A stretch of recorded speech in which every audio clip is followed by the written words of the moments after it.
ଆଜି ଆମର ଗୁରୁବାରରେ କ'ଣ କ'ଣ ସବୁ ଟିକେ ଆଇଟମ୍ ହେଇଛି ଚାଲନ୍ତୁ ଆପଣମାନଙ୍କୁ ଦେଖାଉଛି। ଏ ଦେଖନ୍ତୁ ଆଜି ଟିକେ ଭାବିଲି ଆମ୍ବୁଲ ପାଣି କରିବା ପାଇଁ ସେଥିପାଇଁ ଆଳୁ ଦୁଇଟା ପକେଇକି ଆମ୍ବୁଲ ପାଣି ବନାଉଛି।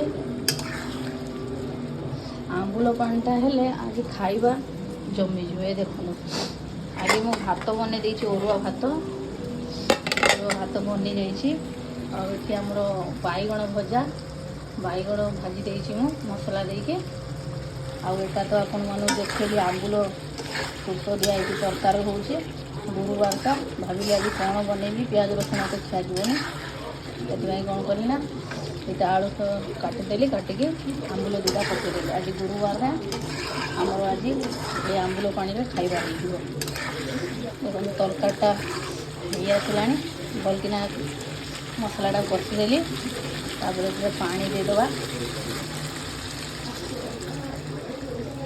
ପାଣି ଦେଇଦେଲି, ଦେଇକି ତାକୁ କିଛି ସମୟ ଢାଙ୍କି ଦେବି।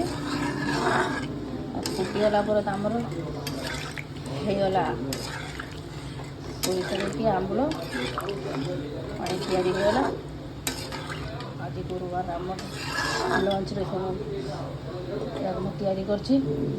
ଆପଣମାନଙ୍କର ସବୁ ଆଜି ଗୁରୁବାରରେ କ'ଣ କ'ଣ ସବୁ ତିଆରି ଚାଲିଛି କମେଣ୍ଟରେ ନିଶ୍ଚିତ ଜଣାନ୍ତୁ। ହେଉଛି ଆଜିର ମୋର ଗୁରୁବାର ଲଞ୍ଚ।